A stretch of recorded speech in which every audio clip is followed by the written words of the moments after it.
You might be a fan of gambling in casinos, but the term casino financing or casino economics might sound strange to you. So you might ask the question, what exactly is casino economics? Well, casino financing is a term for an investment strategy that is deemed highly risky. Wall Street, in other words, proposes high-stake plans or portfolios in the expectation of winning the lottery. It is argued that casino finance is not borrowing, but rather gambling. Casino financing is the study of casinos and gaming, in which players have little or no influence on the results of their wagers. The words are often used to describe big bets on investments that are usually pretty high risk, but have a high potential return. However, just as in a casino, the investor might lose everything. Casino economics, or finance, is a term used to describe high-dollar market bets that include high-risk acquisitions and/or heavily leveraged portfolios. Many that use these strategies normally take on a lot of pressure in the hopes that they make a lot of money. Although most investors favor a more cautious approach, some investors are willing to take on a significant amount of risk in exchange for the chance to earn high returns.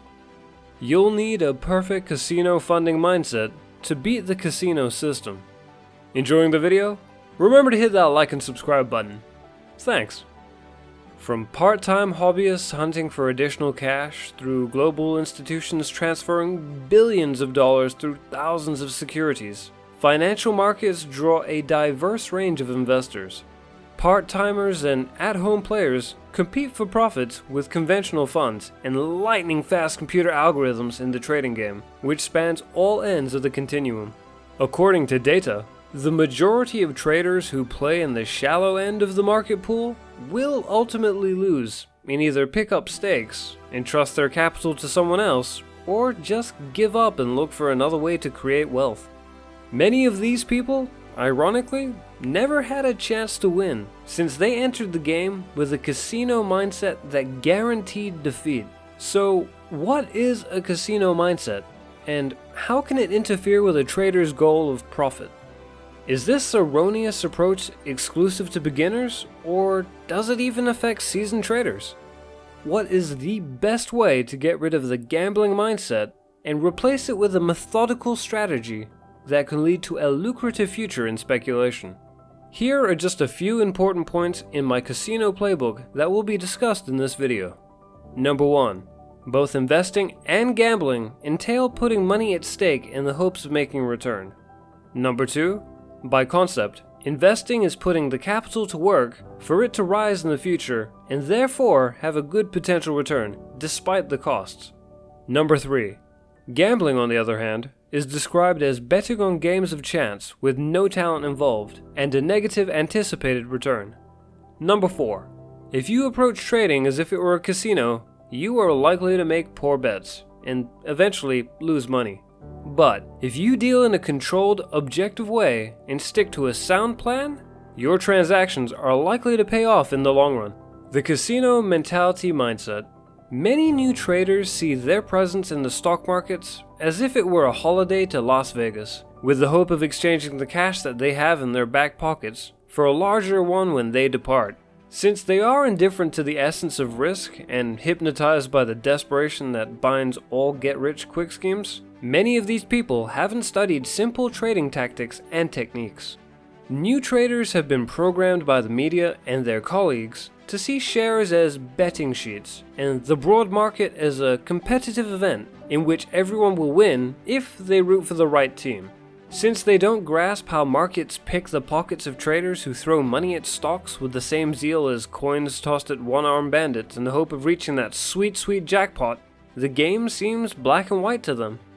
Minor payouts at regular intervals, similar to a slot machine, increase the incentive to place large bets, whether or not they're acceptable to the business conditions and opportunities at the moment. This selfish action rarely pays off with a large victory, but it almost always results in steady losses over time, setting the stage for disappointment and eventual departure from the game. Their fate is sealed by their lack of a definable edge. Just as it is for gamblers who play for the thrill of it, but refuse to learn the odds for each game, and how to react in a way that reduces or eliminates the house advantage. Meanwhile, regardless of whether they win or lose, all groups of people get secondary motivation for their negative behavior when their bodies emit dopamine and endorphins while they play. When stocks or instruments approach binary events, such as earnings results or economic releases, which cause dramatically higher or lower security prices, the casino mindset absorbs the most money.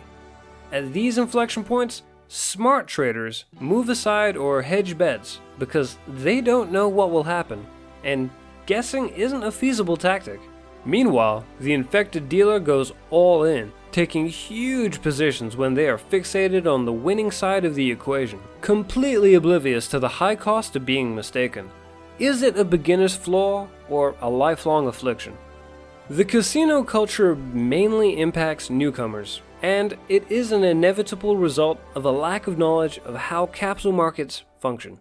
Many of these people will, sooner or later, benefit from their experiences and use the eventual defeats as a wake-up call to take the subject matter more seriously. As a result, you'll have the drive to sit down and master the fundamentals of planning, role scaling, optimistic expectancy, and risk control. Though newcomers will easily lose money if they don't get rid of their casino mentality, seasoned traders will harbor aspects of this negative attitude for years. Though it doesn't overpower their tried and true tactics, this mindset will emerge as greed triumphs over discipline.